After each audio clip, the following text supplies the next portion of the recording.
welcome back, Air Acolytes, to another exciting edition of the Breaking Wind and Last Airbender podcast where I'm a grammar bender. All right, I just bent grammar to my whim. With me, as always, my buddy, my pal, my friend, VHS Jace, and we are here to discuss, as you said, how did you put it? A big, throbbing... It's a well-endowed episode. A big throbbing rooster of an episode is what you said, in some words or less. And that is Book 3, Change, Episode 12, Enter the Void, the second to last episode of season. The second to last episode of season. Let's talk about it. So Korra's got a problem. The Air Nation has been kidnapped by Zaheer and his zealots, and they want her, or they are going to kill them all dead. And so Korra makes the very difficult decision. I'm just going to give myself up because I need to. Yeah, doesn't have a choice. She doesn't have a choice, and I like that she is. It's one of those things where sometimes characters are like selfless to the point where it's like, I can't wait to get myself killed this week. Korra is not like that. You feel the weight behind this. Yeah. You feel the weight. She knows what this means. She knows that this will basically be the end of her life if she gives herself up. Because, of course, Zaheer, he believes in balance by unbalancing everything because he's a weirdo. So she calls Zaheer over the radio. He's like, Zaheer. Break a break. Refrigerator running, Zaheer? I do not require a refrigerator. Refrigerators require balance. I can cool my vegetables just by being in perfect balance, Avatar. Henry Rollins is so awesome. But yes, they agree Incredible in season. And I have to point something out because we've always said that the world of Avatar is great on inclusion and diversity. And here's something that people often overlook. And that is with Zaheer and Plea. And I want you to look at this picture and tell me what immediately sticks out to you. Well, she's taller than him. She's taller than him. Yes. And that's something that you never see. Ever. They're either equal height or the man is taller. You never see representation where a shorter man. Yeah, there's no, and what's wrong with liking a short king? Ain't nothing wrong with liking a short king. But I just remember watching this episode for the first time thinking, wow, she's really tall or he's really short. And I can't remember which is which. I just think that's a relationship fraught with, you just wouldn't want to annoy her. No. If you say something before she's had coffee, could get problematic. I see it go in either way. Like she could get like really grouchy and blow something up, or she could get really happy and blow something up. So you have to. No wonder he's so into balance. Hey, she'd cook a steak in 5 seconds. Oh yeah. Throw a piece of meat in the air, please. Well done, honey. Thank you. Too bad I'm a vegetarian now. But yeah, I just really thought that was kind of a cool thing because they're always finding little ways of saying, you know what, we got room for everybody in the world of Avatar. Yeah. So Korra goes to give herself up right in front of Jabba's palace. And it's one of those things like, you come here and give yourself up. No, you let the airbenders go and you come down here.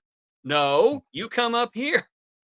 It did feel like a wasted moment. We all knew, like, oh, what are we saying this for? I'm going to say it was not a wasted moment because as I was watching this episode, I was thinking that the Legend of Korra excels in building tension. And there was a lot of tension in that scene. And I think that they actually build tension in ways that even Avatar: The Last Airbender didn't do. And that was just because they matured up the stories a little bit. I guess they figured that the kids could handle this. Although there's a moment later on that I think we both agree that the network decided that the kids couldn't handle because there's an obvious cut. Yeah. Obvious cut. Well, we'll get to that here in just a minute. So Korra decides to give herself, okay, please huge. I'm sorry, she's gigantic. Yeah, I keep feeling like that side character, Adam Sandler movie.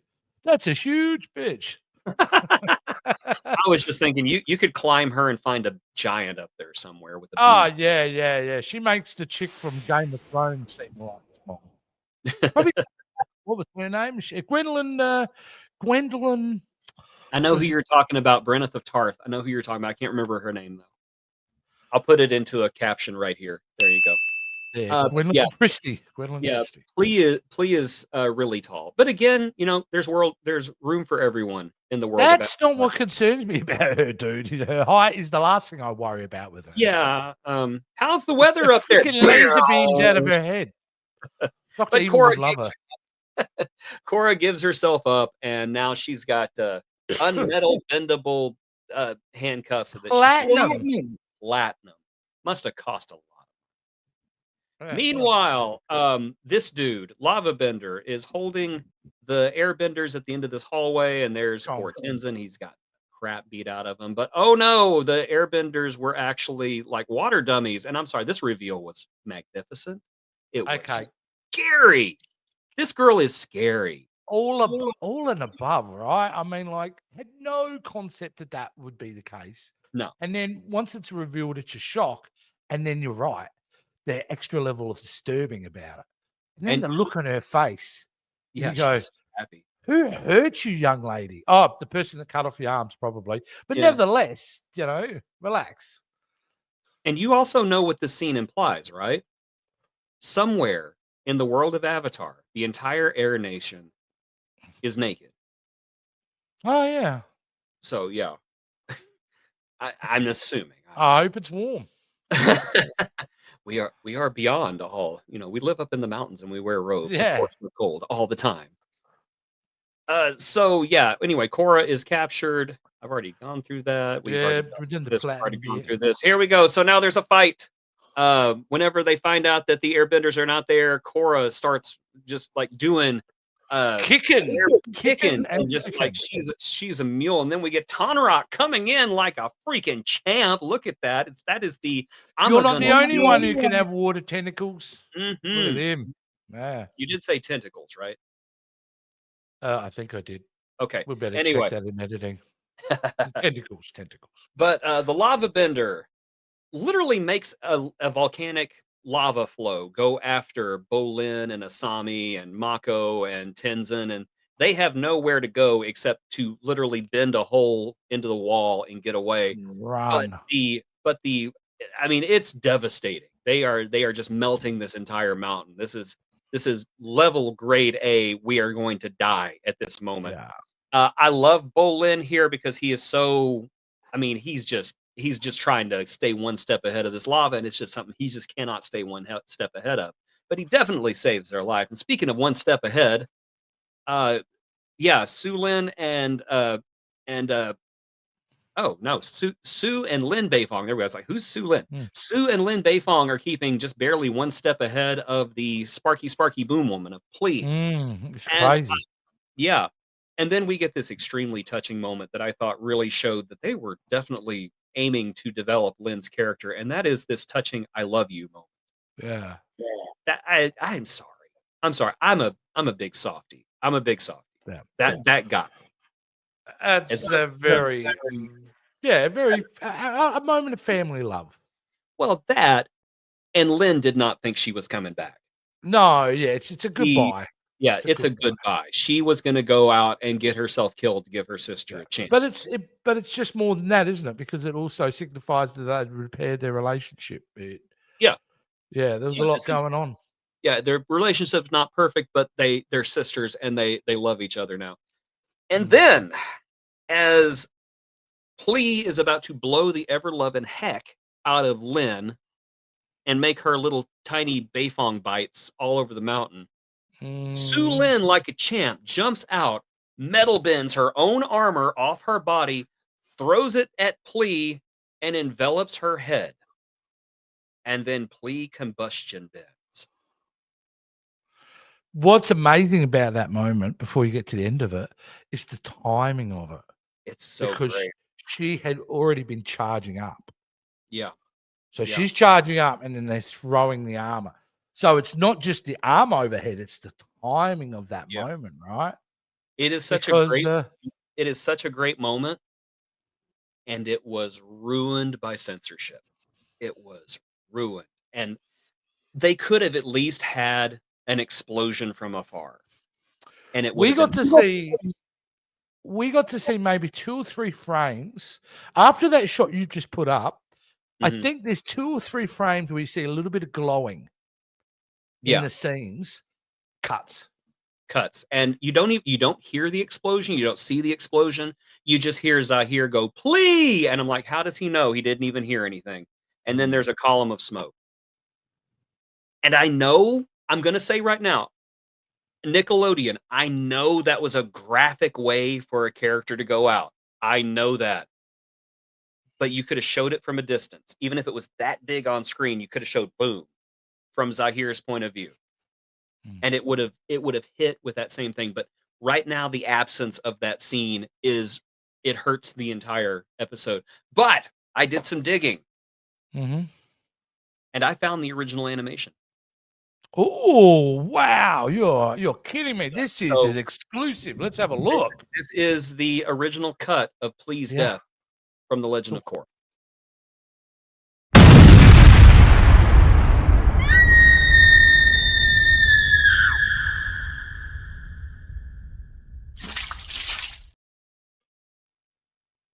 See, I think that they made completely the wrong choice to excise this from the episode. I just think the episode was stronger with it. I think I know why they cut it. Nah, I don't know why. Anyway, That's awesome. That's why it should have been Jason. It's a missed opportunity. it really is, but you got to admit, Sad Boys here is it kind of breaks your heart a little bit 'cause it's like It's weird, right? We should I be was gonna going climb her good. like a And beanstalk tonight. it's weird that we're having emotional reactions also as an audience to pretty despicable villains. Well, it's because of moments like this, they're humanized. Exactly. And you realize that they're definitely making the wrong choices. They're on the wrong side of history. But at the same time, they are human beings, and they're human beings who love. They're human beings who fear, and they're human beings who Yeah. hurt. And I just honestly, I think it's a greater statement for us than it is for him that we are capable of empathizing with someone like that. And I think that a little bit of empathy that way in the entire world would do the entire world a lot more good than it would bad.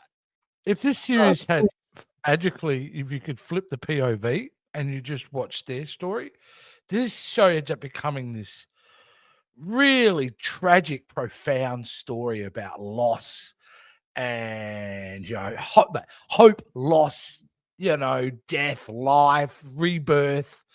If you change the perspective, it you becomes Rogue know, One. yeah, From yeah, the it does, it from the does, perspective of Zaheer, it's Rogue One. From the perspective of yeah, Korra, it's The Legend of Korra. yeah, yeah. Which can you give a show a better compliment than that? I don't know if you can because I don't it's know if you can either. But anyway, yeah. Sue and Lynn are getting ready to whoop some butt here. And that's when Zaheer, who has been severed from the only tether he has to the material world, steps off a cliff and becomes Superman. He starts flying because he has They can crossed. fly now. They can fly now. Fly now. Um, oh my gosh! Thank goodness. Thank goodness Korra has more class than that. I do like the joke about. Well, I guess he doesn't need a ride. Yeah. I love that But little you bit. know what? Out of the understanding that I have through this show about what's possible in manipulation of elements, this doesn't shock me. It feels And they've like again a natural, organic offshoot of what we've already been shown. and they have set it up earlier in the season with the story of Oh, Guru Lahima, oh who yeah, severed all of his ties to the natural world and who could fly. And that was yes. who Zahir revered and who he wanted to be the entire time. And then there on Mount Lahima, he finally You're does right. it. And I don't know why I'm putting none of that together, but yeah, they definitely it's the reason they do these episodes is try to get morons like me to go, we're setting something up for you. Pay attention. And then when it happens, it's like, we told you to pay attention, but you didn't. Can you read my mind? Oh Don't yeah. ruin it. So Bolin dies. I'm just kidding. He Horribly does not burnt die. to death. He at the last minute, just absolute desperation, goes literally into the lava and finds out he's a lava bender. You know what? I think that's the way to just get. If you really want to test out if someone can be an kind of bender, you probably have to put them to the threat of death, don't you? Then it just kind of comes out. Throw a rock at their head if they stop it with Yeah, air. yeah, yeah. Throw him If off a they cliff. stop it, yeah. Well, clearly he's not an airbender. Oh, that one's flying. He's an airbender. And it leads to probably my favorite joke of the season, where Mako says, "Bolin, you're a lava bender," and he goes, "I know, I just found out." A It's a little great tiny bit line. came out of me, but it evaporated, so no one will know. I love Uh, the juxtaposition of Bolin being the sweetest character, potentially. He could the be most destructive. really dangerous because Mhm. lava. I mean, Yeah, it's a bit rough, lava. It's yeah, not nice on the skin. it is quite a reveal. That would be like Opal suddenly finding out that she's a bloodbender, in my opinion. Yeah.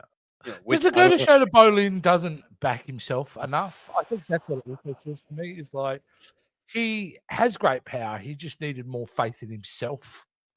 Yes. And there's an example where this has happened despite his non-belief enough in himself, if you know what I mean. He probably doesn't think, he's an actor from his perspective. He's an actor. That's all he is. He plays pretend. He doesn't back himself in enough. And this was showing that, no, dude, you're kind of special. Yeah, yeah. And of course, we've all known that our sweet baby angel Bolin was special this whole time. This was just confirmation. Uh, speaking speaking Cherry on of a top. speaking of an angel, look who shows up. It's Kai on his little baby bison. And they all Yeah. load up on that little baby bison, and that little baby Oh, little bison baby is a bison. champ. No, he's a champ. He's a champ. I hope they gave him lots of apples. Yeah. Sweet little baby thing. And oh yeah, Cora's dad supposedly died, but it's okay. He got better. And then oh, we don't need to worry about her. Don't worry. Oh, something's going on there. Yeah, we don't need to worry about her. It's fine. It's fine. It's fine. We don't. Nah, I don't believe you. Yeah. And then Kai is like, I know where the airbenders be. Follow me. I am Kai. Follow me. I know where the airbenders. All of a sudden, it's that autistic kid from Big Mouth. I know where the airbenders are. Follow me. They don't listen to him. They don't. They need to shut up and let Kai talk, okay? And that's another thing about this season. When this season started, I wanted Kai to die. Like seriously, I wanted I the think we kid can to. all agree on that. That death wouldn't have been the worst thing for Kai. No. He's gotten to be a character. I'm not going to say I like him, but he is definitely somebody who's grown. Yeah. So I give him that. So I bet Definitely. I know what you're wondering. What the F happened to Korra? She's fine. She's stretching. Oh, She's giving her life for the sins of the world right now. Now, Zaheer and his cult of his slightly smaller cult now is getting ready to enact their final plan, and that plan involves poison. how And I don't messed know. up does she look hung up on that thing, though? It's Talking about an pretty. episode with a lot of disturbing moments. That's pretty darn disturbing, too. Oh, This whole you have thing is super disturbing. you have not gotten to even the disturbing moments because have you figured out what the poison is? Uh, uh, it's, I think, mercury, isn't It's it? mercury. They're gonna give her Yeah. mercury poisoning, and Yeah. Which is, again, like, yeah, messed that makes up. total It's sense. messed up. Yeah. But that is it. That is where we leave it. We got one more episode to go, and that'll Can't be put a wait. cap on season 3, which I say again, I think is the strongest season of the Legend of Korra. So I'm a little bit excited because again, it drops on me every time we get to this part of the episode. I'm gonna watch it very soon Yeah, after this is I'm finished. definitely going to also because it's really good.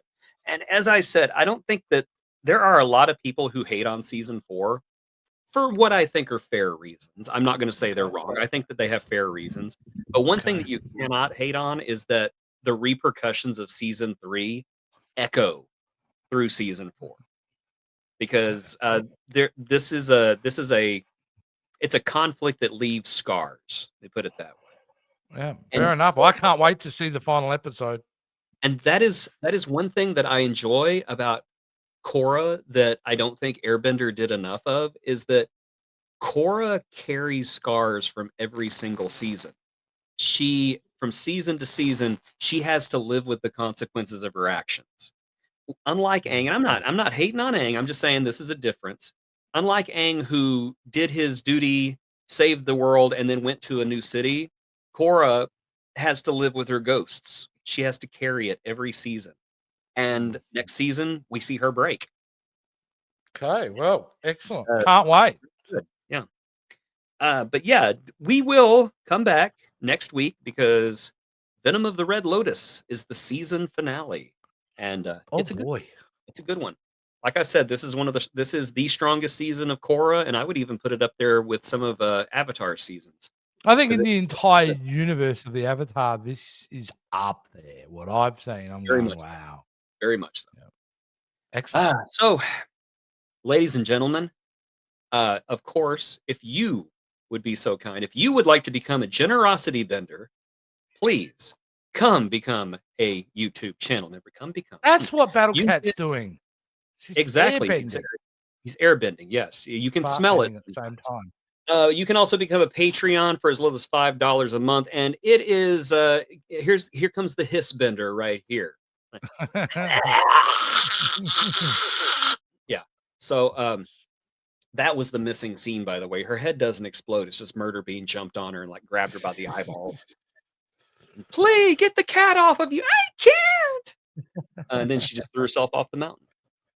And Nickelodeon was like, "No, we can't do that." Here's So a hot yes, take I've just thought of. You know how they're doing these live action adaptations? I, in hindsight now, think maybe they should have done Korra first.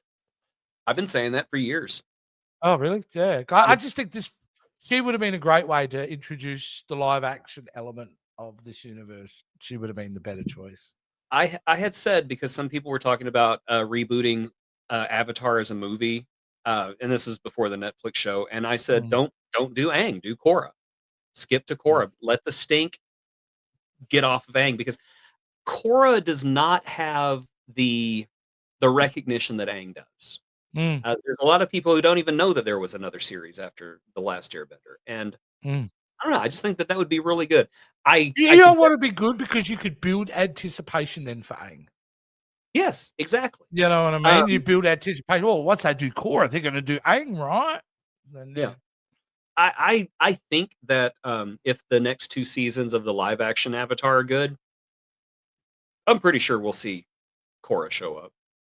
Mhm. I'm pretty sure. I'd be going to trying to steal as many people from One Piece as possible. We will shut the hell up and encourage you to come back next time here on Breaking Wind, a Last Airbender podcast. What is Korra's reaction to being to potentially being a Netflix spinoff?